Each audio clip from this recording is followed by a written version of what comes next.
नमस्कार मैत्रिणींनो, रिंकू क्रिएशनमध्ये तुमचे सर्वांचे स्वागत आहे. तर आज तुम्हाला मी बटाटा आमटी ही रेसिपी दाखवणार आहे. चला तर मग मी इथं एक मोठा बटाटा घेतलेला आहे आणि आता आपण हा बारीक असं चिरून घेणार आहोत. आपण बटाटा साल न काढताच त्याची आमटी करणार आहोत, कारण सालीमध्ये जीवनसत्व असतं, त्यामुळं सालीसहित आपल्याला बटाट्याचा वापर करायचा आहे. आता हे बटाटे मी चिरून घेतलेले आहेत. आता चला, आता हे फार पातळ चिरायचे नाही आहे, याचे असे थोडेसे जाडच हे बटाटे आपल्याला चिरून घ्यायचे आहे. आणि आता आपण गॅसवर एक छोटा कुकर ठेवणार आहे आणि या कुकरमध्ये मी ही आमटी करणार आहे बटाट्याची.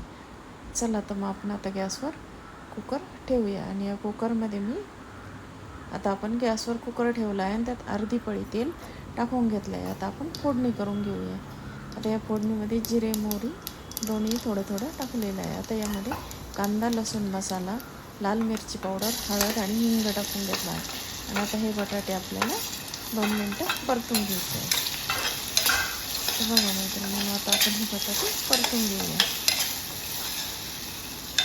आता आपले बटाटे परतून होत आले. आता 2 मिनटं त्याच्यावर आपण झाकण ठेवू आणि झाकण ठेवून वाफ काढून घेणार आहोत. आता त्याच्यावर झाकण ठेवू आणि त्याची वाफ भरू देऊ. आणि एक वाफ आली की नंतर त्यामध्ये आपल्याला आता पाणी टाकायचं आहे. त्यामध्ये आता हे पाणी आपण थंड टाकलं आणि गरम टाकलं तरी चालतं. तर बघा मैत्रिणींनो, आता यामध्ये मी पाणी टाकून घेते. आपल्याला ज्याप्रमाणे पातळ घट्ट लागतं त्याप्रमाणे आपण त्यामध्ये पाणी ॲड करायचं आहे. आणि आता हे व्यवस्थित आपण हलवून घेणार आहोत. आणि यामध्ये आपल्याला आता मीठ टाकून घ्यायचं आहे.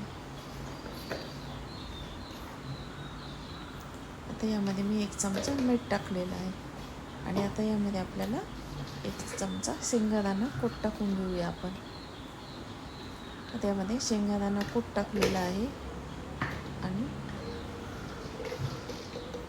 बघा मैत्रिणींना आता, आणि आता यामध्ये मी 1 चमचा तिळाचा कूट टाकलेला आहे. तर अशा प्रकारे आता ही आपलं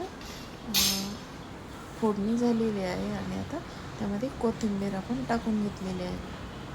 आणि आता याला कुकरला झाकण लावायचं आणि फक्त त्याची 1 शिट्टी होऊ द्यायची. 1 शिट्टी झाल्याबरोबर गॅस बंद करून टाकायचा. तर बघा मैत्रिणींना, आता आपली ही बटाट्याची आमटी रेडी झाली आहे. तर तुम्हाला ही रेसिपी कशी वाटली मैत्रिणींनो? अगदी पटकन होणारी ही रेसिपी आहे. आवडली असेल तर माझ्या चॅनलला लाईक, शेअर आणि सबस्क्राईब करा. धन्यवाद.